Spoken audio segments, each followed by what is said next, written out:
Ito po ang magiging topic natin for today. Boying, binara si Trillanes.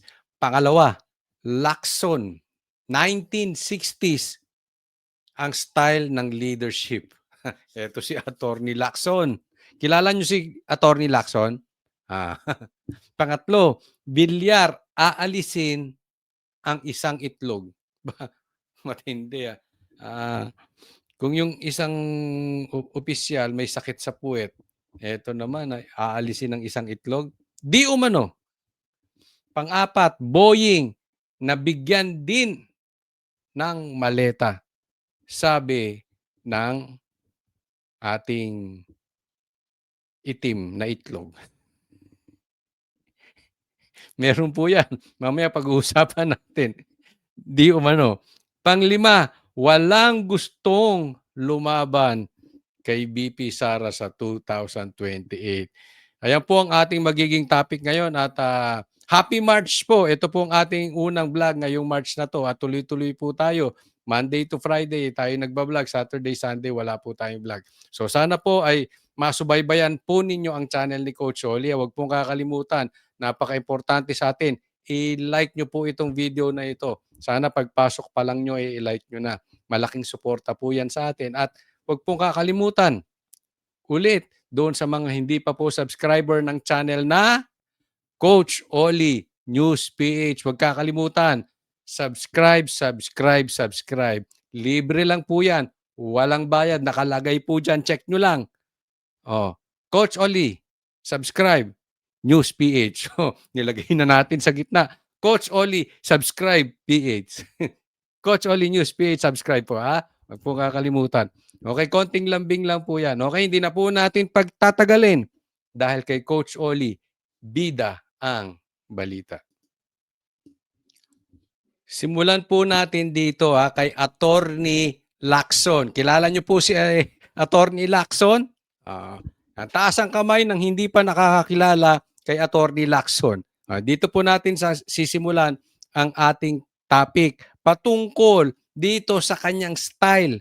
1960s ang style ng leadership ni Lacson. Pag-usapan po natin. Kwekwentahin ay kaduda-duda para kay Senador Ping Lacson ang pahayag ng 18 nagpakilalang dating sundalong na... Bakit naman? Bakit? Bakit hindi siya naniniwala at kaduda-duda tong 18 ex-Marines? empleyado. Tawagin na lang natin silang 18K. Alam nyo na yun, pag sinabi kong 18K, 18 ex-Marines. Bakit 18K? Dahil parang ginto ang kanilang puso, may ginunto ang puso. Kasi hindi naman sila Marines lahat eh. 16 po yung ex-Marines, 2 sundalo. So para, kaysa sabihin nilang fake news tayo, kahit naman sinasabi na ng GMA, tawagin na lang nating 18K. Okay po ba? Sige, tuloy. Ni Zaldico. Ayon kay Lacson, kung ipagpapalagay na totoo ang sinabi nilang nag-deliver ng 805 billion pesos ng nakamaleta, kahit anya 24 oras na magtrabaho ang mga nag-deliver, ay aabutin sila ng 5 taon. Okay. Eto ang sinasabi ni Lacson. Yung 805 billion, kung i-deliver mo yan, kahit araw-araw, 24 oras ka nagtatrabaho, aabutin ka ng 5 taon. O, dito pasisinungalingan natin etong matagal ng sinungaling na si Lacson. Pasok! Para matapos yan, kabilang dyan ang pagbubuhat, pagbibilang, pagbabalot at pagde-deliver ng pera. Pagbabuhat, pagbibilang, pagde-deliver, pagbabalot. 5 taon? Magdi-deliver lang? Kung sinimulan anya nila ito noong 2023, ay sa 2028 pa sila matatapos. Kinwestiyon din niya kung magkano ang natira para kay Ko na sinasabing nag-utos ng paghahatid ng pera kung na-deliver nga ang sinasabi nilang 805 billion pesos. Okay? Pasinungalingan po muna natin, ano daw yung nakuha ni, ano pang natira kay Saldico kung nag-deliver to ng 805 billion? Di ba? Parang sinasabi niya, hindi ito totoo. Huwag po nating kakalimutan. Dati, itinuturo nilang mastermind si Saldico. Kaya nga pinahahanap nila sa Portugal o kung saang anong bansa man. So sa madaling salita, kay Bongbong na amo nitong si Pinky Lacson at kay Tambaluslos at kung sino man yung mga magnanakaw pa dyan, mastermind. Hindi sila kasabwat.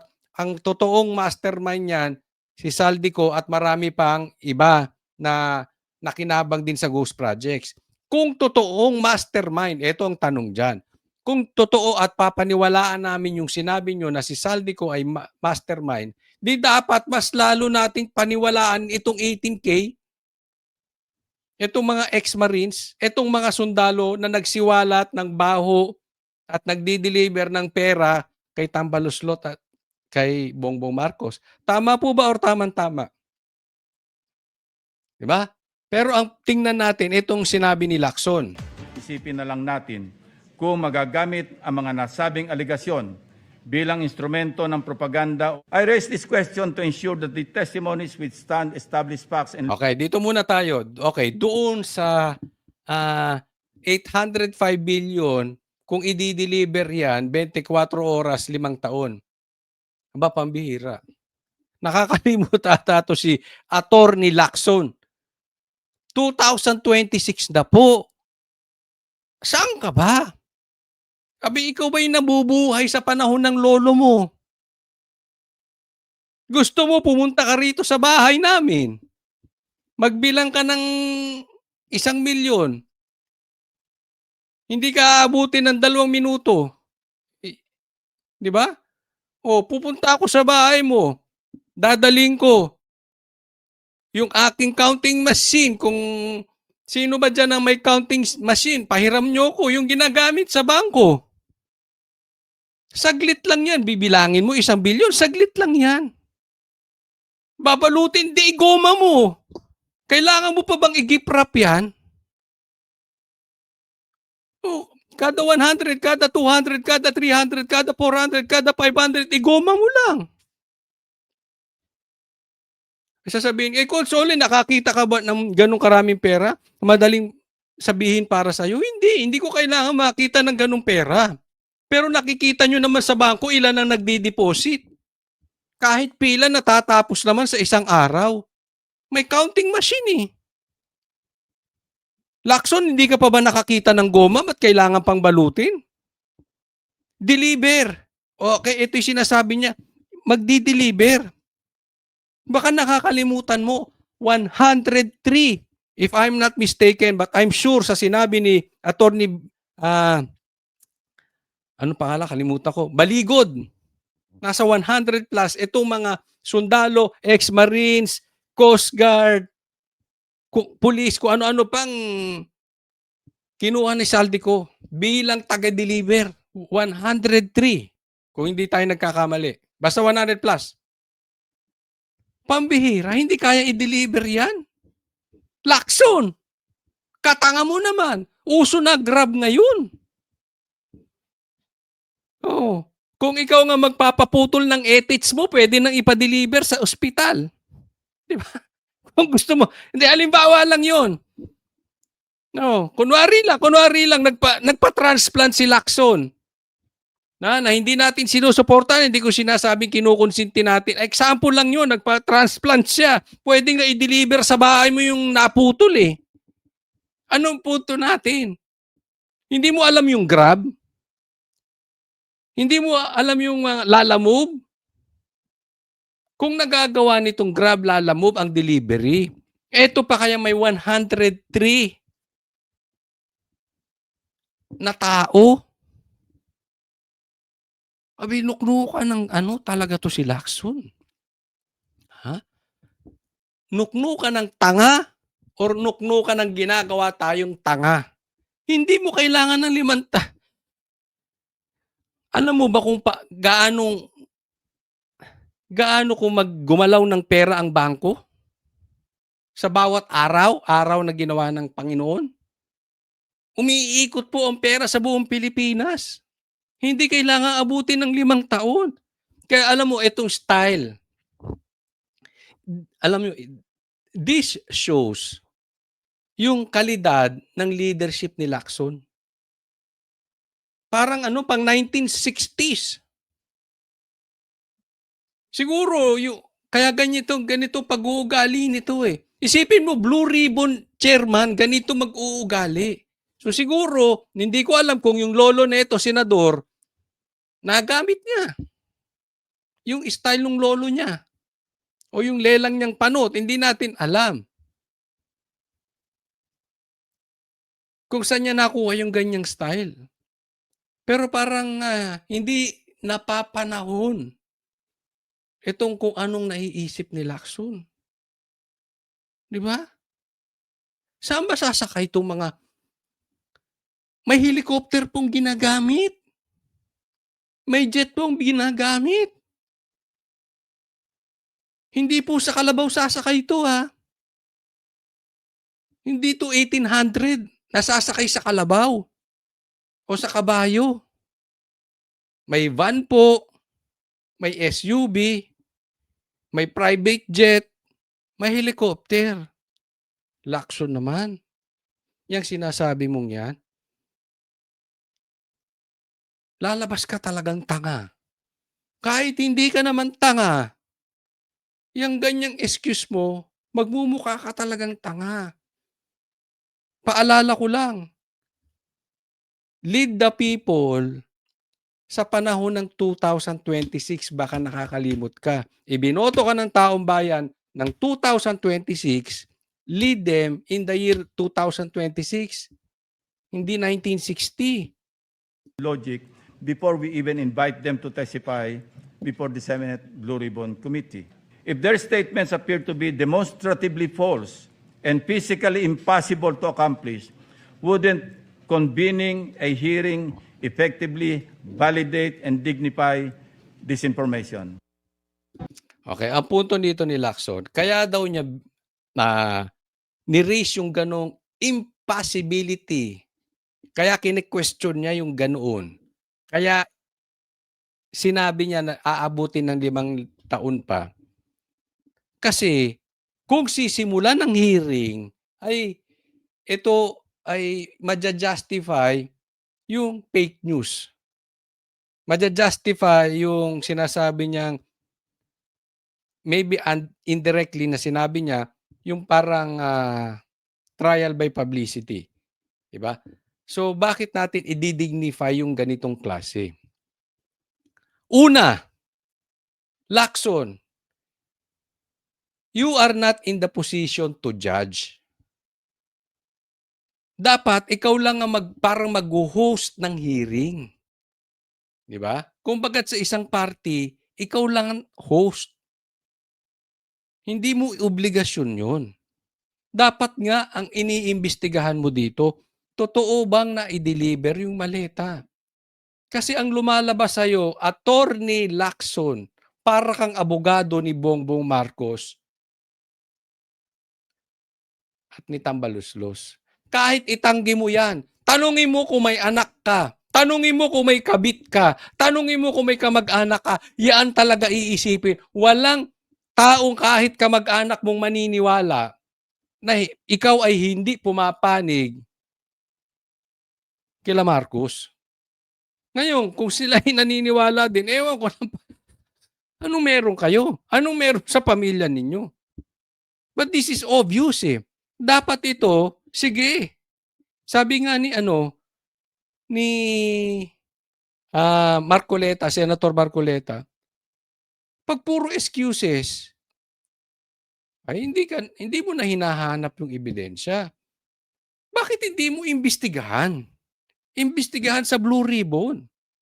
Anyway, pwede mo namang barahin eh. Pag nakikita mo, pangit, barahin. Di ba? Pero bibigyan ng pagkakataon. Yan din ang sinasabi sa korte. Lahat may day in court. Anong ibig sabihin ng day in court? May karapatan sila madinig. Ito rin ganun din. Although this is not a trial court, but bilang Blue Ribbon chairman, dapat didinggin mo yung 2 panig. Sa lumalabas diyan, ang dinidinig mo lang yung panig nila Bongbong Marcos. Ni ayaw mong pasimulan. Pambihira, Lacson. Hindi ka na nakakatulong sa Pilipinas. Pabigat ka na. Ilan po ang deliveries? Ni isa ayaw mong imbestigahan. Anak ka ng nanay mo. Wala ka nang naitulong sa Pilipinas. Ngayon, kung sinungaling tong mga ito at napatunayan, di ikulong nyo. Sampahan nyo ng kaso. But for the meantime, maging patas ka. Pambihira, oh. O, next topic po tayo. Ito, matindi rin tong kasunod. Ito po, isang patunay na yung 18K o itong 18 ex-Marines ay nagsasabi ng totoo. Tingnan po natin to. Totoo yun. Sa eksklusibong panayam ng GMA Integrated News, inamin ni Ombudsman Jesus Crispin Remulla, nakapulong nga niya ang dalawang kinatawan ng International Criminal Court sa kanyang bahay sa Makati. Kasama raw niya noon si dating Senador Sonny Trillanes Okay. at si MMDA General Manager at dating PNP Chief General Nick Torre. Ayan. Okay. Dito muna, ha. Inamin. Totoo. Diba? Na nagkita sila sa bahay ng ICC. Si Boying, si Trillanes, at si Torre. Dito pa lang, makikita mo na credible yung 18K. Di po ba? Kasi, halimbawa ako, kayo mga manunood, doon sa mga ordinaryong Pilipino, malalaman nyo ba kung nag-meeting sa bahay mismo ni Boying ang ICC? Kasama si Trillanes at si Torre? Of course not, di ba? Paano nalaman itong 18K? Dahil sila mismo nagdi-deliver. Sila mismo kasama ni Saldico. Kaya alam nila. So ano ibig sabihin nun? Credible sila. Ano yung sinasabi ni Boying? Na hindi ibig sabihin ay totoo lahat yung sinasabi ng 18K. Kaya nga, bilang ombudsman, diimbestigahan mo yung the fact na nalaman nilang nag-meeting kayo sa bahay mo, meron silang credibility in a way. Maybe 100%, maybe 50%, we do not know. Pero ikaw mismo napatunayan mo, nagsasabi ng totoo. Eh di imbestigahan, huwag mo nang magdesisyon na sila'y hindi karapat-dapat. Tama po ba? General Nick Torre. Nangyari raw ito ilang buwan matapos maaresto si dating Pangulong Rodrigo Duterte. Justice Secretary pa noon si Remulla at hawak ang Witness Protection Program kung saan may ilang testigo ang ICC. Nakipag-usap ako sa Trillanes, pinakilala niya sa akin yung ICC, yung ibang dalawang personal na ICC. Kasi nga, meron kaming usapan na ang testigo dapat protektahan. Okay. Una, sasabihin ko sa iyo, nag-meeting kayo ni Trillanes dahil, sabi nyo, ang testigo ng ICC dapat protektahan. Una, bilang DOJ, bakit sa bahay mo? If this is an official responsibility, kasi that time DOJ pa lang siya hindi siya ombudsman, DOJ siya. Di dapat sa opisina kayo nagpunta. Bakit sa bahay mo? Anong iisipin ng taong bayan? Sinisikreto nyo to. At ang isang bagay, pag sinisikreto, lalo na pag public official, chances are illegal. Tama po. O tama-tama. Pangalawa, baka, kaya sa bahay nyo, diretso delivery ng pera. Kaya alam mo, hindi malalayo sa isipan ng taong bayan na ito si Boying tumanggap din ng maleta. Yan po ang iniisip ng taong bayan. Tumanggap ka rin ng maleta. Isipin nyo, pinakulong nyo yung presidente. Ikinidnap ninyo. Malaking trabaho yan. Ano yan? Libre? Hello?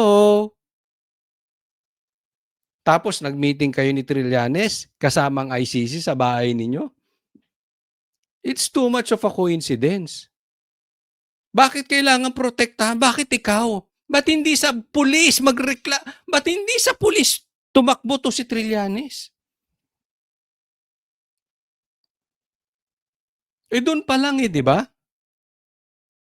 Tinatanggi nga ni Trillanes. So isa sa inyo sinungaling. Sabi ni Trillanes, hindi siya nakipagkita sa ICC. Sabi mo, oo, nagkita kayo ng ICC sa bahay mo. Sino sinungaling sa inyo? Pero ako, ang tingin ko, ang nagsisinungaling si Trillanes. Dahil sinabi nung 18K, nagkita-kita nga kayo sa bahay. Diba? Diyan pa lang questionable na eh. Diyan pa lang dapat bukas ka na sa investigasyon. Hindi mo sinasara yung pinto. Yung testigo ng ICC. Since we're in the DOJ, kinakailangan gawin namin yun. Mga Pilipino kasi mga testigong to eh. Sir, what Bakit ikaw ang poprotekta? Hindi ko maintindihan. Dapat pulis. was this po? Last, hindi ko na maalala eh. Maybe less than a year ago. Ang nasabing pulong binanggit sa joint affidavit ng 18 dating sundalo na naging empleyado raw ni dating Congressman Zaldico. Pero git ni Remulla, walang masama na nakipagpulong siya sa ICC. Bakit? Ba't hindi? Ang nakasalalay dito, buhay ng mga testigo. Naks. Concern. Ang concern mo. Ang puti ng budhi mo. Bakit mo hindi? Teka muna, una ha. I-remind ko lang po kayo. Wala namang sinabi yung 18 na masama. Nakalagay lang doon sa affidavit, nagkita kayo. Sinabi ba niyang nabigyan ka ng maleta? Sinabi ba niyang binigyan mo ng maleta yung ICC? Sinabi bang nagkaroon ng lagayan doon sa mga testigo? Wala naman. Basta ang sinabi lang nitong 18K, nagkita-kita kayo. Bakit defensive ka? Ang punto rito, totoo yung sinabi nung 18K. At nakakapagtaka ba't sa bahay mo? Pero syempre, kung tatanungin ang taong bayan, including me, ito'y opinion ko, nabigyan din to. Kung tatanungin nyo ako, may ebidensya ako, hindi. Kaya nga sabi ko, opinion eh. Pero chances, napakalaking chance na nabigyan din to ng maleta. Di ba? Kasi gumalaw eh. Alam. Tandaan po natin ha. Alam mong 18K. Maaaring hindi lang nila sinabi yung katotohanan. Hindi nila sinabi ng buong buo. Kasi isasampa nga sa ombudsman. Maaaring doon sa next batch o yung next wave ng ebidensya doon ilalabas. Na may ebidensya rin sila na bigyan to ng maleta. But definitely, yung mga tao ni Zaldico, alam yung galaw ni Boying. Kayo na lang mag-isip. Ano ibig sabihin nun? Kailangan protektahan natin ang tao. hanggat kaya natin. Kasi sir, ang sinabi daw po is hindi na daw po makikipag-ugnayan ang Pilipinas sa ICC. Tagal na yon. Nagbago na lahat eh. Anong tawag doon? Balimbing. Anong tawag doon? Kain suka. Kasi hindi na daw makikipag-anong ang sinabi ni Bongbong Marcos. Kaya ito si Bongbong Marcos, supot yan. Walang tindig. Ito sasabihin ko, payo lang ha. Payo lang. Meron kayong gustong, kunwari lang to, business partner. Meron kayong gustong trabahador. Meron kayong gustong boss. Di ba? Meron kayong gustong kaibigan. Anong hinahanap nyo sa kanila? Di ba? Anong isang hinahanap nyo sa kanila? Ewan ko sa inyo pero kung ako tatanungin, kung meron akong boss, meron akong tao, meron akong business partner, ang hinahanap ko reliable. If they say yes, it means yes. If they say no, it means no. Kahit anong mangyari, titindigan ko yun. Ganun. Ganun ang gusto kong kapartner, business partner, ganyan. Staff, etc. Ibig sabihin, pag nagsalita yun, asahan mo na. 'Di ba? Halimbawa, ang business partner mo o ang staff mo sasabihin, yes sir, gagawin ko. Pero 90% hindi nangyayari. Anong gagawin mo bilang boss? Ikaw na gumawa ng trabaho. Kasi alam mo, hindi mangyayari. Ganito po si Bongbong Marcos. Pati to si Boying. Hindi reliable. Bakit? Sabi niya, matagal na yun. Kasi sabi, hindi pa papasukin ng ICC. Matagal na yung anong matagal? 3 taon pa lang nakaupo si Bongbong Marcos. Hindi pa nga umabot ata ng 1 taon yung sinabi niya na hindi niya papapasukin ang ICC. I'm sure wala pang 1 taon yun. Pero pinapasok niya. Kaya ikaw, kasama ng mga boss mo, nuknukan kayo ng mga sinungaling. Now, sinong gusto nyong paniwalaan? Yung pabago-bago ng isip na katulad ni Bongbong Marcos at ni Boying? O yung may ebidensyang katulad nung 18K? Sinong papaniwalaan nyo? Yung hindi tinatayuan yung sinasabi na posibleng involved at malaking mawawala?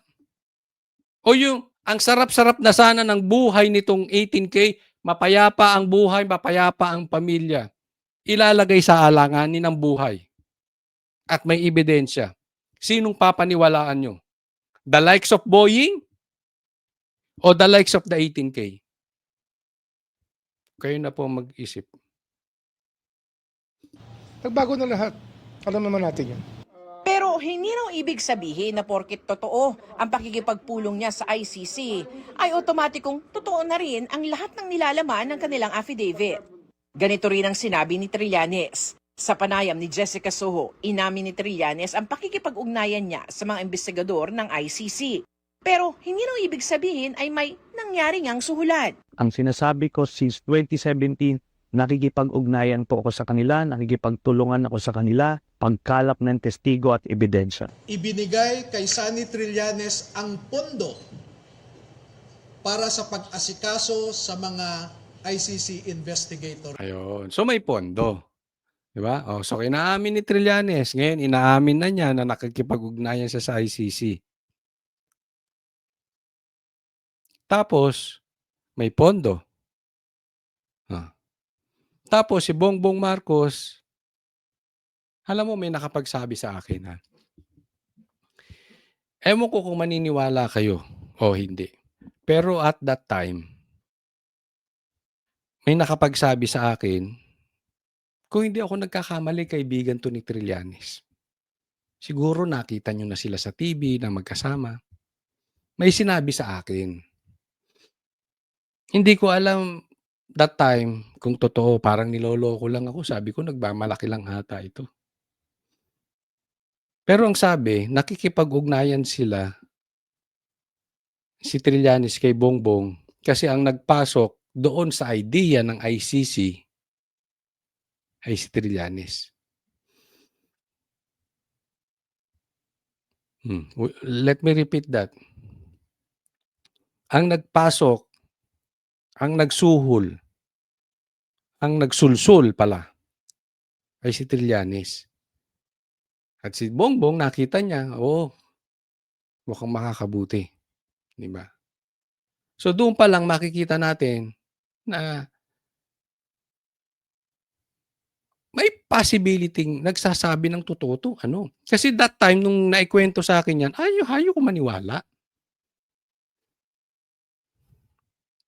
Pero parang sabi ko, ngayong lumabas tong 18, sabi ko, may possibility totoo. Hindi ko sinasabing totoo, ha. May malaki posibilidad na totoo. Dahil sumushoot Diba? Tinatanggi ni Bongbong na papapasukin niya ICC, pero pinapasok din. So it means, hindi siya nagbago ng isip. Nagsisinungaling siya. Kunwari, hindi niya papapasukin, pero meron siyang planong papasukin. Meron na palang usapan. Ito ngayon inaamin ni Trillanes na siya nakipag-usap sa ICC. Tapos ang sinasabi nitong 18K, yung pag-aasikasong pondo, hawak ni Trillanes. Nakukonect the dots nyo? So pag titingnan natin, pwede. Pwedeng may katotohanan yung sinabi sa atin. Diba? na ito.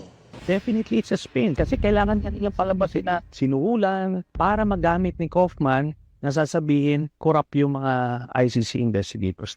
Alam mo, kung tumanggap yung mga ICC, of course, di nila admit. But they know it. Diba? So, kung may konsensya tong ICC, malalaman nila, teka muna, talagang trinabaho lang si PRRD. Pero, bakit? Halimbawa, eto na lang, isipin natin. May judge. Nagkademandahan tayo.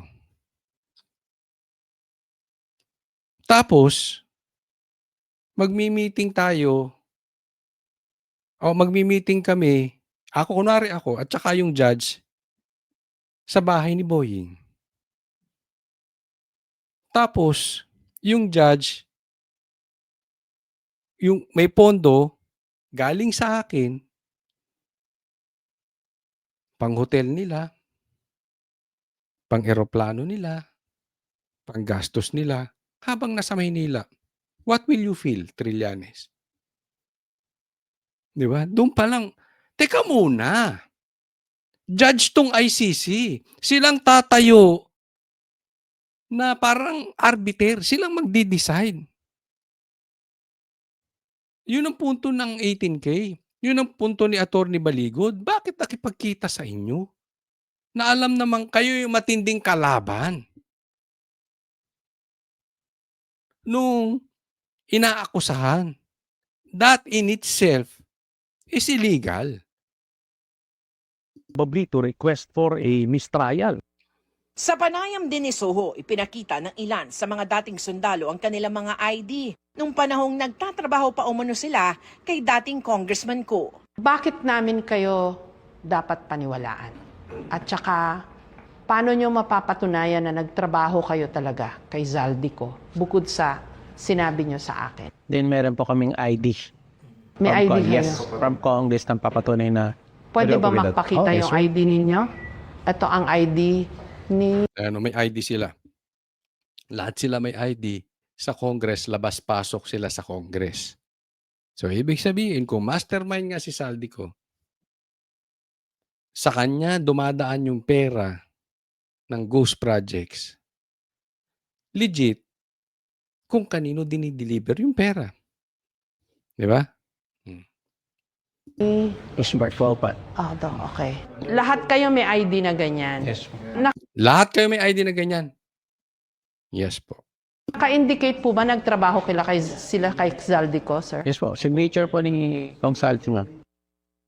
Pero para raw umusad ang investigasyon, sinabi ni Remulla na kailangan ang tigi isang affidavit ng 18 dating sundalo. Ang isinumite kasi sa ombudsman ay isang affidavit na pinirmahan ng lahat ng dating security personnel. I want to get the individual affidavits of each of them. The allegations are serious. Di ba? Kahit kasama ako dyan, nakita ko naman, sinasabi nila, ICC. Sinabi ko, nakausap ko. O ano ngayon? Di ba? Kailangan protektahan natin ang ating mga testigo eh. Para alam natin kung ano talaga ang personal knowledge ng bawat isang tao. Alam mo, may danger dyan sa sinasabi mo, Boying. Kasi gusto ni Boying isa-isa. Bakit? Kung sama-sama naman sila. Lahat naman sila nakikita kung kanino pinapadeliver. Lahat sila alam na nagkita-kita kayo sa bahay mo ng ICC. Ba't kailangan ng individual? Alam mo kasi ang nakikita ko rito, they will isolate each one. At pag na-isolate nila ang bawat isa, divide and conquer ang gagawin nila dito. Bawiin mo na yan. Masasaktan ka. Tatandaan po natin, meron na silang mga death threat. Tinatakot na sila na wag nang ituloy. So bawat posibleng tatakutin ng isa. Nakita nyo isa? Pag tinakot yung isa at umurong, wala na yung buong reklamo. Ito yung ginagawa nila. Bakit? Kasi sasabihin, kita nyo, umurong na isa, nagbago. Pero kung iisang affidavit yan, lahat naman sila. Although posible pa rin takutin, meron pa rin pwedeng matakot, pero hindi sila mabilis ma-isolate. I-isolate sa hanapan nila ng butas. Hindi po malayo mangyari yan. Tandaan po natin, even the media cooperated on this. Yes, even the media. Isipin ninyo, nung nilabas nung 18, walang balita. Kinabukasan pa, nung meron na silang sagot. At kadalasan ng binabalita yung sagot, hindi yung nilabas nung 18. At binabara. Ngayon, ang parang naging iniimbestigahan ay kung totoo bang nadeliveran si Bongbong Marcos at si Tambi. Hindi. Ang iniimbestigahan itong 18K. So that is very dangerous. Awan ko lang hindi naman po tayo abogado. Pero it's getting ridiculous. Si Boying nanghihingi ng isa-isang affidavit. Si Lacson, sinasabing kailangan mo nang tingnang mabuti dahil napaka-imposible na magdi-deliver ng 805, aabutin ng 5 taon. In short, we are delaying it. In short, parang ang daming excuses. Ba't hindi na lang mong imbestigahan? Bilang ombudsman, bakit hindi mo imbestigahan yung deliveries kay Bongbong Marcos at kay Tambi? Di ba dapat mong imbestigahan ang public official kung meron silang ginawang pandarambong? Kung maimbestigahan mo, wala, disobey it. But we waste your time sa mga ganyang affidavit. Si Lacson naman, ba't di mo imbestigahan sa Blue Ribbon?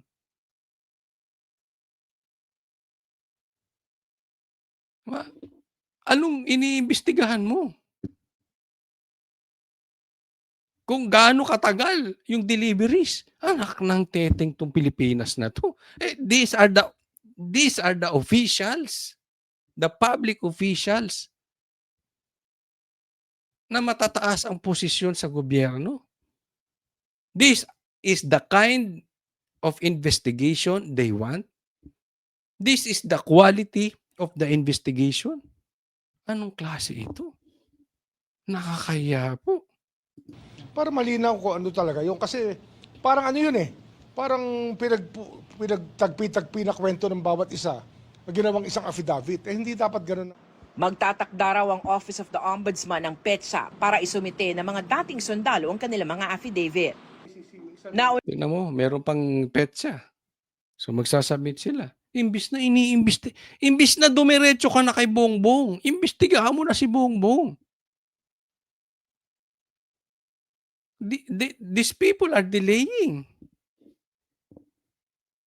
Unang sinabi ni Remulla noong weekend na gusto niyang maimbestigahan ng Senate Blue Ribbon Committee ang pahayag ng mga dating sundalo. Pero para kay Committee Chairman Senator Panfilo Lacson, mahirap imbestigahan ang nasabing mga pahayag kung hindi naman ito kapani-paniwala. Nakita mo na, nagturoan pa ang mga animal. Diba? Imbis na imbestigahan niya bilang ombudsman, responsibilidad niya, pasa niya kay Lacson. Si Lacson naman, iba ang sagot. So anong masasabi natin? Ito yung mga bata ni Bongbong Marcos. Patuloy daw niyang fina-fact check ang claim ng mga dating sundalo. Para sa GMA Ay nako, next po tayo. Sinasabi po na isa sa pwedeng malakas na kumalaban at nililigawan ng mga kain-suka na mga pinklawan ay ito si Raffy Tulfo. Isang mabigat na sinasabi, maniwala man kayo o hindi, sinasabi ito isang pwedeng makatalo kay BP Sara. Pero ito ang sagot ni Raffy Tulfo. Pag-usapan po natin dahil tila may usapan na kung sino ang susunod. Isa sa maugong na pangalan na posibleng maging frontrunner sa 2028 presidential elections, si Senator Raffy Tulfo. Pero nang tanungin siya ng Senate reporters kaugnay nito, Walang balak. As of today, as of the future. Final answer. Categorically. Ayan, final answer, categorically, ayaw. Hindi siya tatakbo sa 2028. Ito aminin natin, kung meron man talagang posibleng dumikit kahit papaano sa pagkapresidente, kumalaban na pagkapresidente kay BP Sara, ito si Tulfo or si Bam Aquino. Yan na po yung kanilang, sa tingin ko lang yan ang best bet nila. Pero si Tulfo sinabi, ayaw na talaga. Si Bam, ayaw din. So nag-decline na po sila. Ano po ibig sabihin nito? Yung lehitimong malakas, hindi lalabang kay Sara. Why? They know matatalo sila eh. Sayang yung kanilang political future. Kasi maa-identify sila na sa sobrang lakas ng Duterte, whether they like it or not, pag sumabay sila ng laban kay BP Sara sa 2028, mababansagang silang anti-Duterte. And that, for now, or for this decade, most probably, is a political suicide. Especially doon sa highest position. Especially considering legitimate candidate po si Tulfo at si Bam. Tandaan po natin, Bam is Aquino. Kahit humina na sila, but since nakabalik siya sa Senado, kahit sa tingin ko, in my opinion, ito ay hindi hinalal ng bayan kung hindi hinalal ni Garcia. Pero nakabalik na siya sa Senado, meron na siyang cult, meron na siyang kulto na followers. Same thing si Tulfo. Kaya hindi sila susugal na lumaban. Dahil si Tulfo, si Raffy, can be again another term for senator. Si Bam Aquino, probably after 6 years, can also be again for the second term senator. Anong punto natin? Talagang malakas sila. But not enough para kalabanin in top position si BP Sara. So waste. Why waste the time and their political power? Bilang mabangsagan Duterte, anti-Duterte, baka hindi pa sila manalong senador for the second term. Nagigets nyo? Unlike the likes of Risa. Kasi si Risa is desperate. She is not in the same caliber as Tulfo. She is not in the same caliber as Bam Aquino. Risa is a pretender. Risa is a dreamer. So, kahit ako si Risa,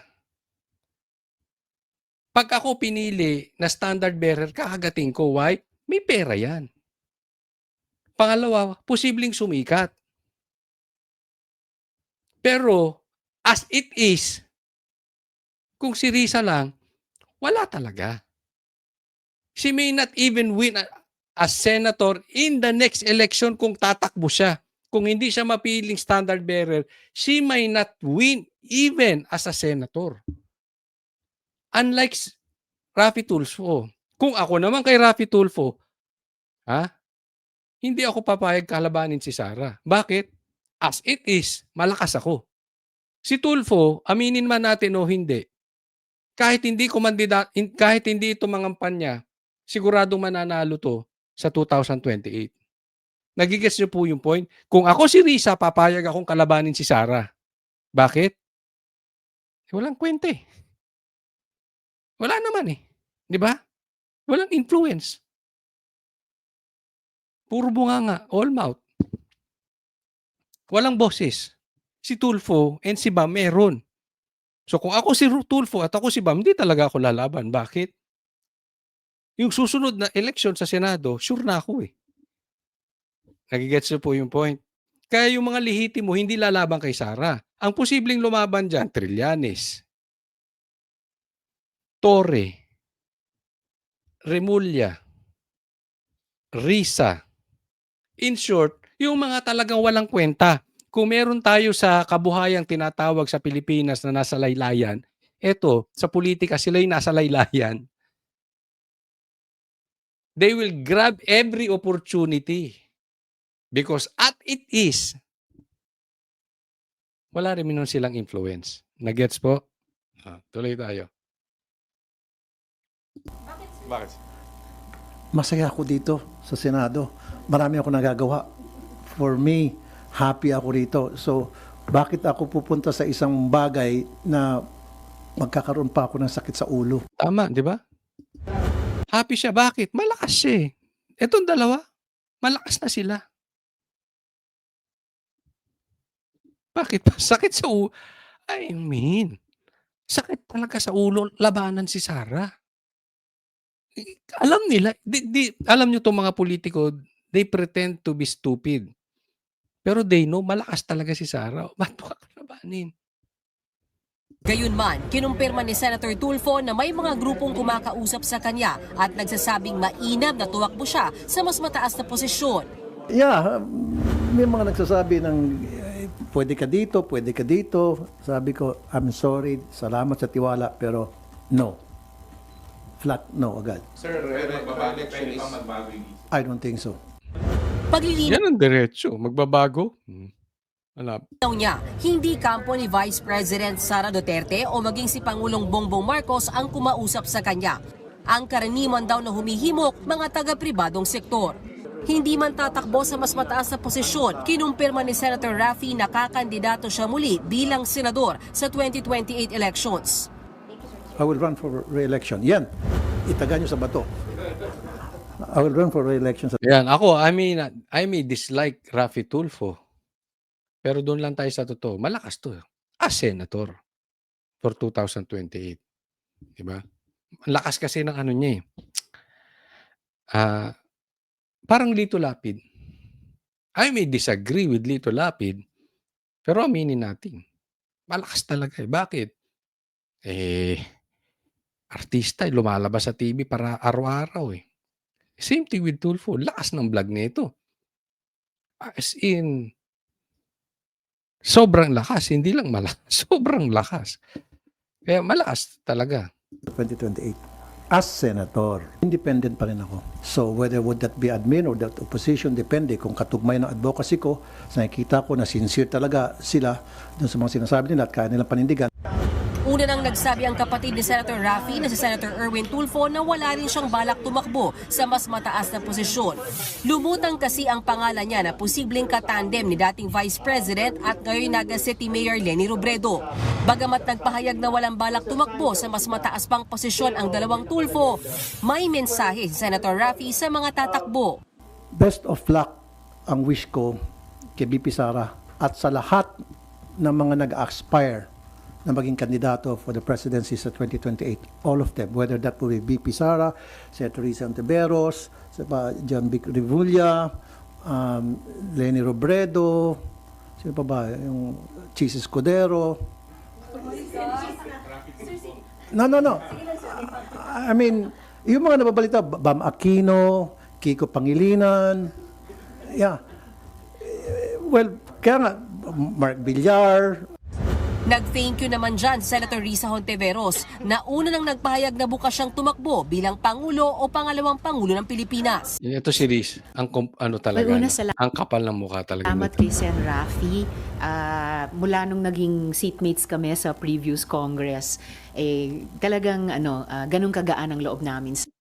Ganito kakapal ang mukha nitong alin na to. Talagang pumustura siya, binukas niya na yung sarili, na willing siyang tumakbo.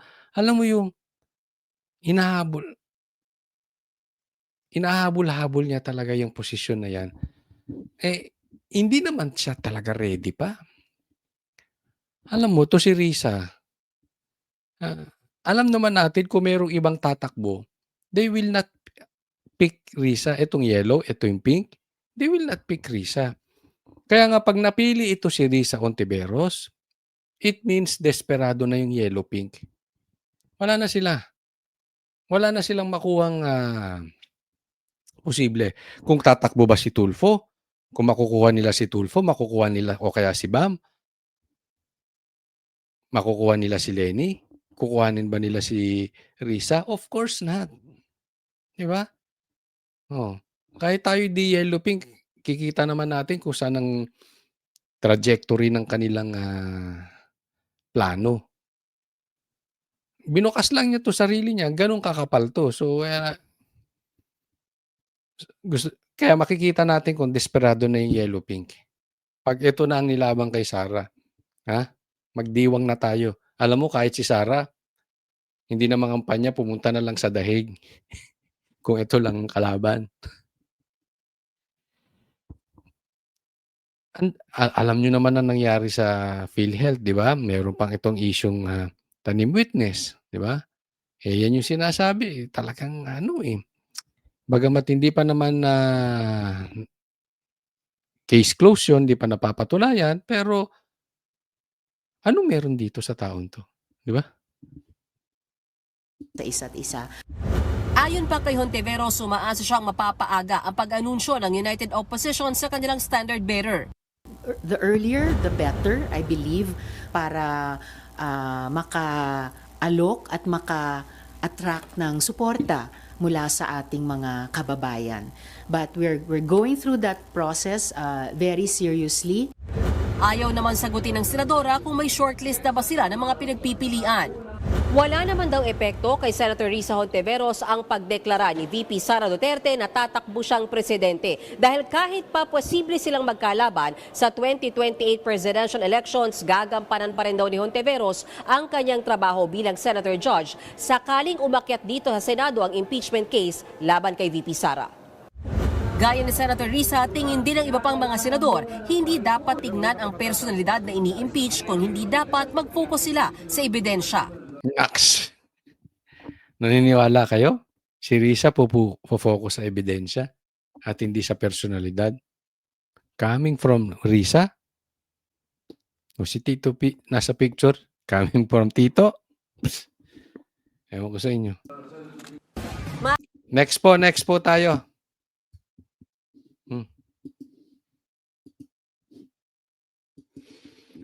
Ito, pag-usapan naman natin na may nababalita na tatanggalan ng betlog. Di umano ang bilyar.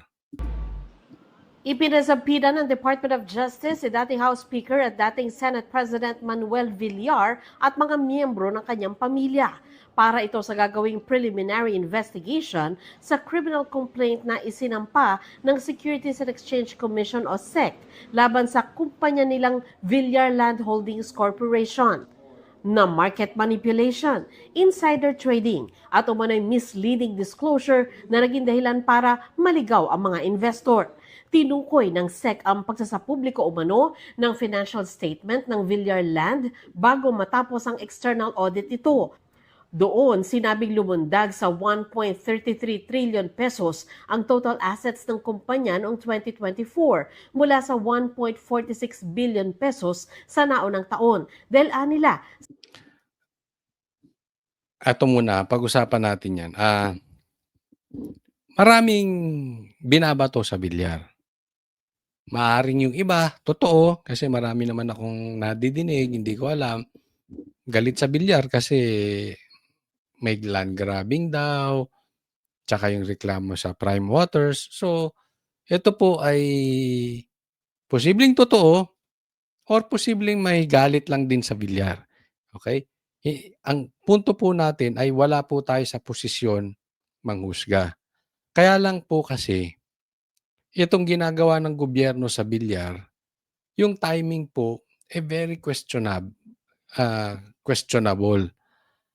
Questionable po kasi talaga dahil nakikita natin, lumipat po naalala natin si Camille Villar.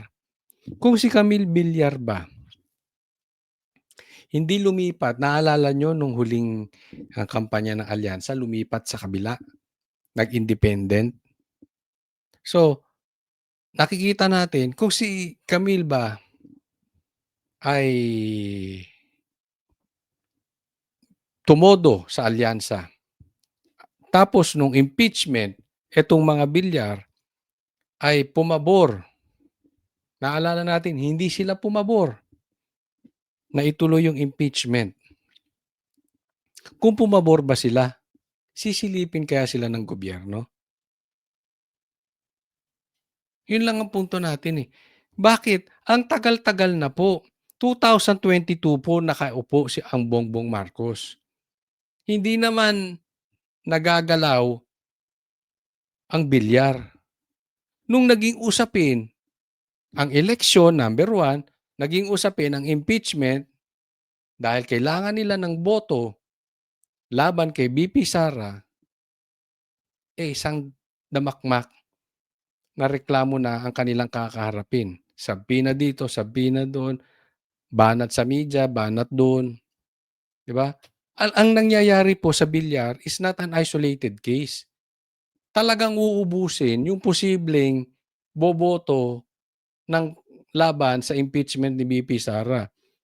Chis Escudero, 2 bilyar, Jinggoy, Villanueva. So pag nawala yan, tapos ginawan pa ng issue ni Boying na meron na daw warrant of arrest si Bato, simula nung sinabi ni Boying yon, nagtago na si Bato. So 6 na yung bawas. Yan yung tinatrabaho ngayon ng gobyerno para kung umabot sa Senado yung impeachment ni BP Sara, alam nyo na po ang kalalagyan. Pag nawala tong 6 na to, tapos na ang boxing. Di ba? So, ito ay chilling effect na ginagawa lang ng ating gobyerno. No? At ito po sa akin, doon sa mga galit sa bilyar, huwag po tayong magalit sa ngayon. Kung talagang sa tingin ninyo ay may ginagawa itong masama itong bilyar, dapat talaga silang parusahan. And I agree with you totally. But as of now, tatanda mo natin, political game to. This is a numbers game. Tinatanggalan po ng betlog itong bilyar. Aalisin ang itlog. Gagawing supot ang bilyar. Malalaman natin kung bawas na ba ang betlog na itong mga bilyar. sa revaluation ng real estate holdings. Pero kalaunan, sa audited financial statements, lumabas umano na lubhang mas mababa ito at nasa 35.7 billion pesos lamang ang total assets. Sabi ng SEC, paglabag ito sa Securities Regulation Code. Bukod sa dating House Speaker, pinasapi na rin ang Talagang. Tingnan ninyo, 4 yan. Pati yung kumpanya nila sa pool. Malapit po ako dito sa Villar City. Ang laki po nung kanilang diyan ginagawa, pero hindi ko alam kung nahinto yan kasi parang matagal na wala masyadong gumagawa. I'm not sure, no? Pero ang laki po ng proyekto diyan dito sa may Daang Hari, itong Villar. Laki ng kanilang estate diyan, pero kasi pagka hinabol na ng gobyerno ang negosyo mo, you have no choice. kanyang mga anak na sina Senador Camille at Mark Villar, asawang dating Senador Cynthia Villar at ilang pang opisyal ng Villar Land. Inireklamo din ng SEC ang related entities na Infra Holdings Corp at MGS Construction at ilang officer nito. Sabi ng DOJ, lahat daw ng respondent ay mabibigyan ng oportunidad na depensahan ang kanilang sarili. Sabi pa ng DOJ, wala silang pinapaboran o tinatarget na individual. Ang duty nila ng DOJ ay maging patas sa paghahanap ng katarungan. Sa isang statement, sinabi ng Villar Land na welcome ang anilay pagbibigay sa kanila ng pagkakataon na maipaliwanag ang kanilang panig at sagutin ang mga alegasyon sa Ako I may be wrong. Pero hindi na ako magugulat kung tatahimik na ang Villar. Hindi mo nga nakikita eh. Hindi mo na nga alam kung senador si Camille tsaka itong si Manuel. Ano ba yun? Yung kanyang isang lalaking anak. Villar, di ba? Siya yung Villar din. Ang tahimik, di ba? Nakakabi ang katahimikan nila. At hindi na rin ako magugulat pag umakyat sa Senado, baka pumirma ito ng impeachment against, bumoto ito ng impeachment against BP Sara. tamang forum. Handa raw silang makipagtulungan sa mga otoridad at kampante silang mapapatunayan sa harap ng patas na panel na wala silang paglabag sa batas. Nauna nang sinabi ni dating Senador Manny Villar na hindi siya kailanman pumasok sa mga iligal na gawain para manloko ng mga customer at investor o para makinabang ang kanyang sarili o mga kumpanyang Ako napapatanong lang, nasa Dubai ba yung mga Villar? Kasi may bombaan doon. No? Ang balita ko, kahit yung mga mayayaman na gustong umalis ng Dubai for now, hindi makaalis. Nakulong sila doon. Hindi kayo nasa Dubai itong mga Villar kasi sobrang tahimik na eh. Medyo nakakapagtaka na ata. Parang no? Baka mamaya nakidnap ito ng gobyerno, baka nakidnap ng NPA. Paramdam naman kayo. kanyang pag-aari. Para sa GMA Next po. Meron pong vlogger at ito daw ang sinabi ng vlogger na ito. Hindi ko alam kung itong vlogger na ito ay adik o lulong sa bisyo or talagang medyo ipinanganak na may tama sa utak. Pero itong sabi niya, isang vlogger naniniwalang dapat makabalik si Trillanes bilang senador. Pambira. Wala na kayo talagang awa sa Pilipinas. Ito yung mga klase ng tao na sisirain ang institusyon. Isipin nyo, sundalo, na di umano'y nakikipaglaban para sa taong bayan. Yan po ang obligasyon at responsibilidad ng isang senador. Pero kita mo, ipinagkalulo ang isang Pilipino sa dayuhan.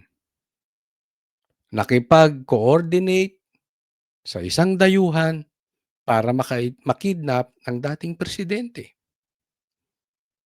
Whether naniniwala siya kay PRRD or hindi, whether si PRRD ang pinakamabuting Pilipino o pinakamasamang Pilipino, bilang dating presidente, o hindi na lang dating presidente, bilang Pilipino, dapat ikaw, Trillanes, na bilang sundalo o dating sundalo, di ko alam kung talagang sundalo ka, pero dapat nanindigan ka sa isang Pilipino. Kung sa tingin mo may kasalanan si PRRD, dapat nanindigan ka sa soberanya ng Pilipinas. Yung unang dapat, unang pinagtatanggol ng isang sundalo. Hindi magiging isang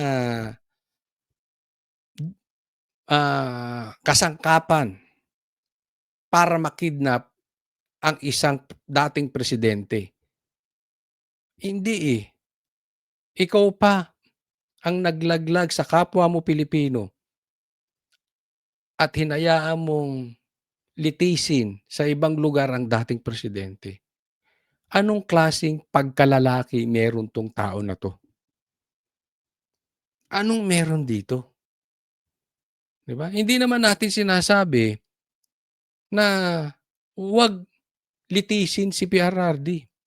Ang sinasabi lang natin, litisin sa bansang Pilipinas kung saan meron siyang may jurisdiction over him bilang Pilipino. Kaya kung ikaw vlogger at sasabihin mo na dapat makabalik si Trillanes bilang senador, ikaw ay walang pagmamahal sa bayan mo. Wala kang pagmamahal sa institusyon. Pag ito makabalik na senador, tatalak to, talak, kaliwat, kanan, talak. Wala nang aasikasuhin ng Senado kung hindi pagbigyan ang pagtalak ng isang nagpapakalat ng fake news. Wala to, tatalakan. Hindi ito magmumubon. Hindi ito magtatrabaho bilang senador. Ito ay magtatrabaho bilang taga-usig lang ng Duterte. Isipin mo, magluluklok ka ng isang tao para usigin lang ang Duterte. Babayaran ng taong bayan yung nagpakahirap sa trabaho, babawasan na kanyang sahod sa tax. Yung mga negosyante, babawasan ng kanilang kita sa tax para isahod sa mamang ito. Para walang gawin kung hindi kaliwat, kanan, araw-gabi, siraan lang ang Duterte. Anong klaseng vlogger ka? Ganyan ang naiisip mo. Kung sino man tong vlogger, ito hindi ko po pinipersonal ha. Hindi ko kilala kung sinong vlogger na nagsabi nito. Nakita ko lang tong post na ito. Pero pagka ganyan kang vlogger, kahit kaibigan kita, no? Hindi ko naman sisirain ang ating pagkakaibigan. Pero sasabihin ko wala kang pagmamahal sa institusyon ng Pilipinas. Trillanes is a destructive person. He will destroy our institution. Para lang yung kanyang galit sa Duterte manahig. Yan lang si Trillanes. Nothing more, nothing less. Maraming salamat po sa mga kababayan natin, sa mga patuloy na sumusubaybay sa channel ni Coach Oli. Kung kayo po ay may natututunan at kung kayo po ay kahit papaano ay nag-e-enjoy sa panonood ng vlog na ito, huwag po namang kalimutan na i-like tong video na ito. And sana doon sa mga madalas pong manood at nakakapanood naman din po kahit papaano ng ating vlog, baka po pwedeng maglambing sa inyo. Mag-subscribe po sa channel na Coach Oli News PH. Subscribe po tayo. Maraming salamat po. God bless everyone.